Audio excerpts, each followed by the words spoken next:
ദൈവതിരുനാമത്തിൻ്റെ മഹത്വം ഉണ്ടായിരിക്കട്ടെ. പിതാവിനും പുത്രനും പരിശുദ്ധാത്മാവിനും സ്തുതി, ആദിയിലെ പോലെ ഇപ്പോഴും എപ്പോഴും എന്നേക്കും. ആമേൻ.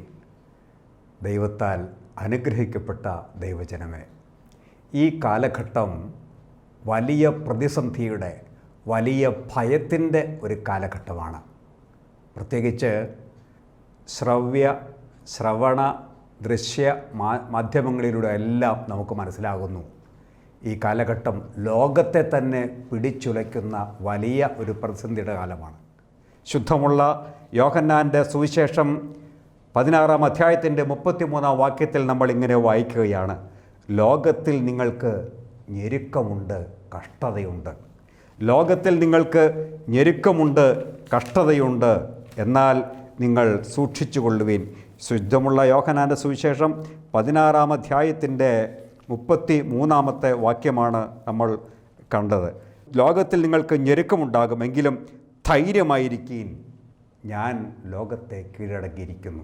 കർത്താവ് കൽപ്പിക്കുകയാണ്, ഒരു ക്രിസ്തീയ ജീവിതവും മുഴുവനും സുഖസമ്പന്നമായിട്ട്, സമൃദ്ധമായിട്ട്, എപ്പോഴും സന്തോഷമായിട്ടിരിക്കാൻ മാത്രമുള്ള, ദുഃഖങ്ങളില്ലാത്ത, വേദനകളില്ലാത്ത, ഞെരുക്കങ്ങളില്ലാത്ത, കഷ്ടങ്ങളില്ലാത്ത ഒരു ജീവിതം ക്രിസ്ത്യാനിത്വത്തിന് വാഗ്ദാനം ചെയ്യപ്പെട്ടിട്ടില്ല. കർത്താവ് കൽപ്പിച്ചത്, നിങ്ങൾ എന്നെ അനുഗമിക്കാൻ ആഗ്രഹിക്കുന്നെങ്കിൽ തന്നെ ത്യജിച്ച് തൻ്റെ കുരിശെടുത്ത് എൻ്റെ പിന്നാലെ വരിക.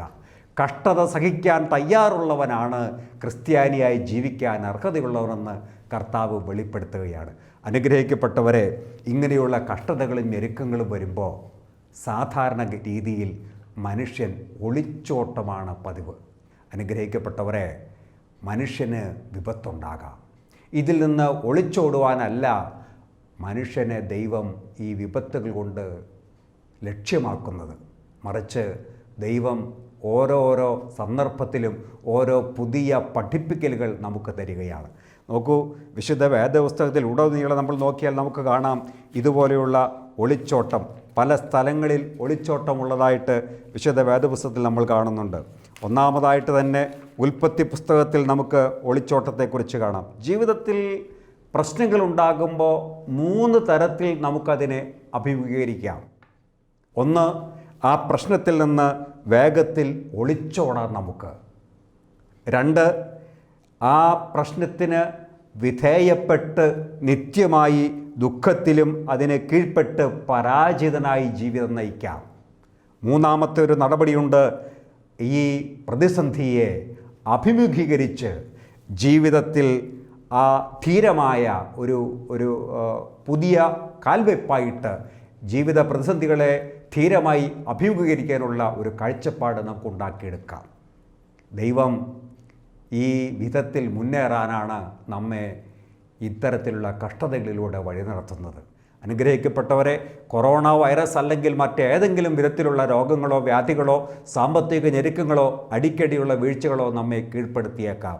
ഇങ്ങനെ പ്രതിസന്ധികൾ വരുമ്പോൾ ഒളിച്ചോടുവാനല്ല ദൈവം നമ്മെ പ്രാപ്തനാക്കുന്നത്, അല്ലെങ്കിൽ ഒളിച്ചോടുവാനല്ല ദൈവം നമ്മിൽ നിന്ന് ആഗ്രഹിക്കുന്ന പ്രതികരണം. നോക്കാം, വിശുദ്ധ വേദപുസ്തകത്തിൽ നമ്മൾ നോക്കുമ്പോൾ ഉടനീളം നമുക്കിതുപോലുള്ള ഒളിച്ചോട്ടങ്ങളെക്കുറിച്ച് കാണാം.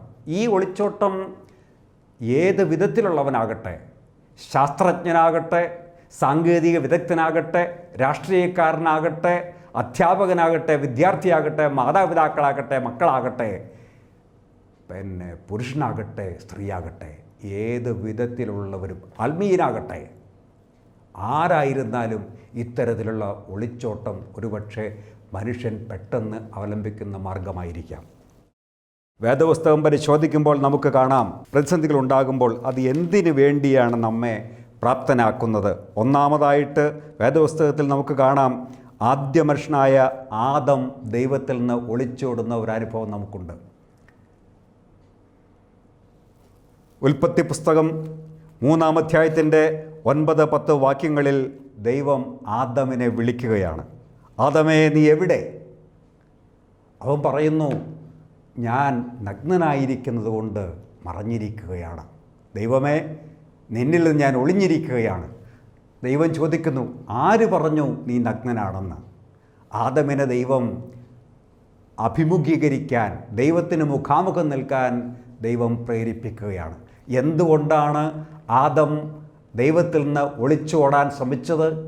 അവൻ പാപം ചെയ്ത് ദൈവം വിഭാവനം ചെയ്തതിൽ നിന്ന്, ദൈവം കൽപ്പിച്ചതിൽ നിന്ന് വിഭിന്നമായി അവൻ സഞ്ചരിച്ചതുകൊണ്ടാണ് അവന് ദൈവത്തിൽ നിന്ന് ഒളിച്ചോടേണ്ടതായി വന്നത്.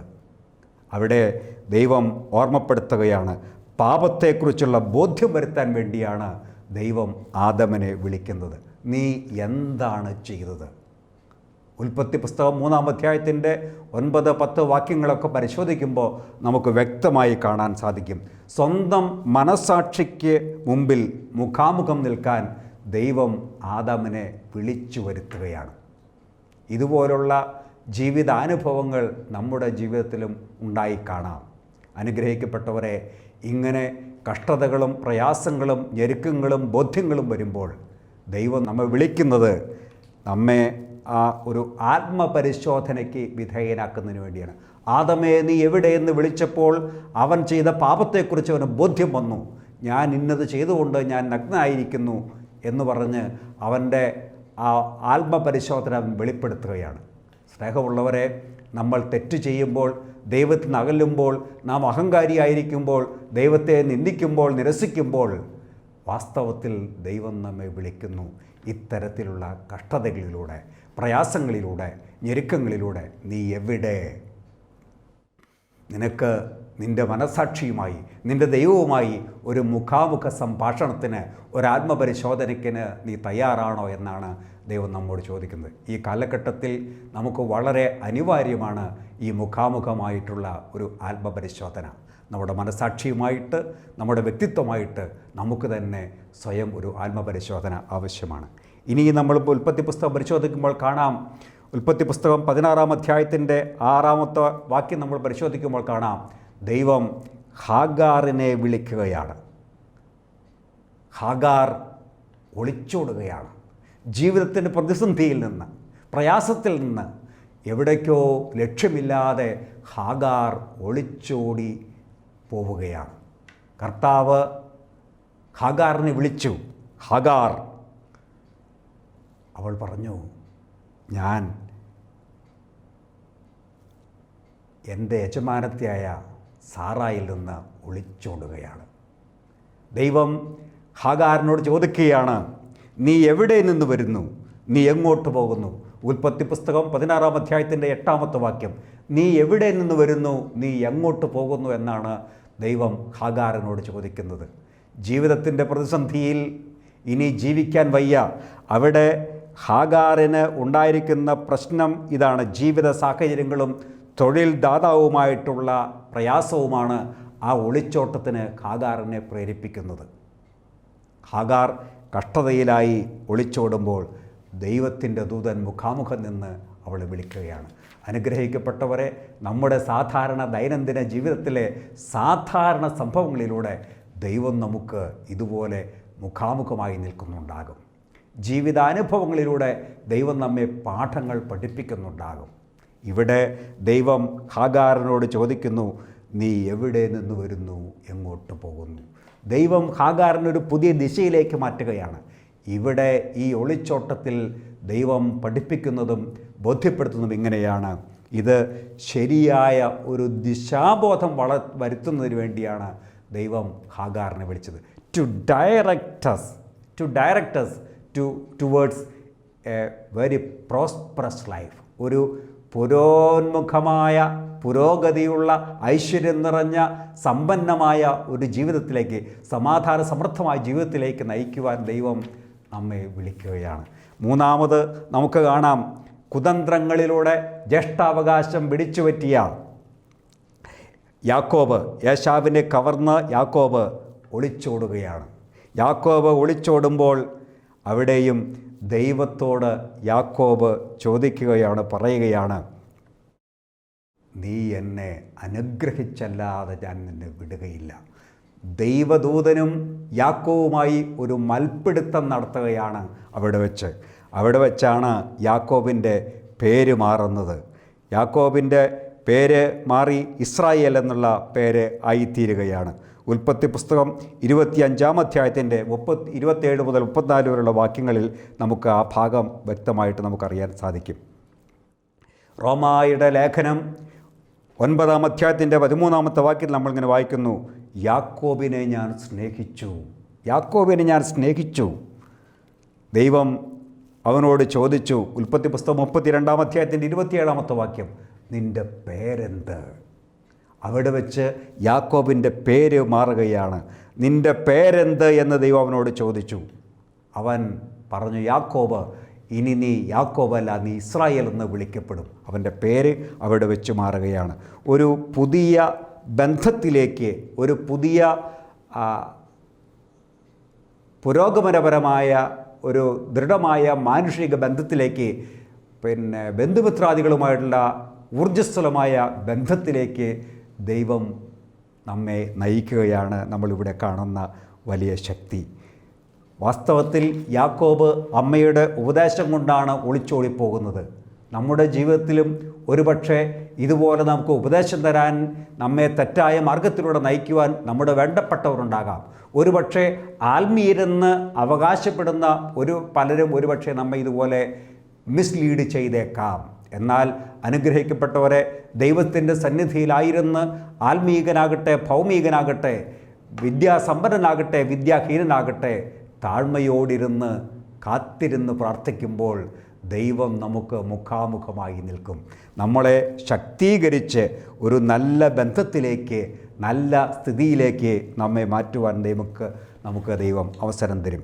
ഇനിയും നമുക്ക് മറ്റൊന്നുണ്ട്, നമ്മളെ ഒരു പൂർണ്ണതയിലേക്ക് നയിക്കുവാൻ ഈ ഒളിച്ചോട്ടങ്ങളിലൂടെയെല്ലാം അല്ലെങ്കിൽ കഷ്ടതയിലൂടെയെല്ലാം ദൈവം നമ്മെ പ്രാപ്തനാക്കുന്നതായിട്ട് നമുക്ക് കാണാം.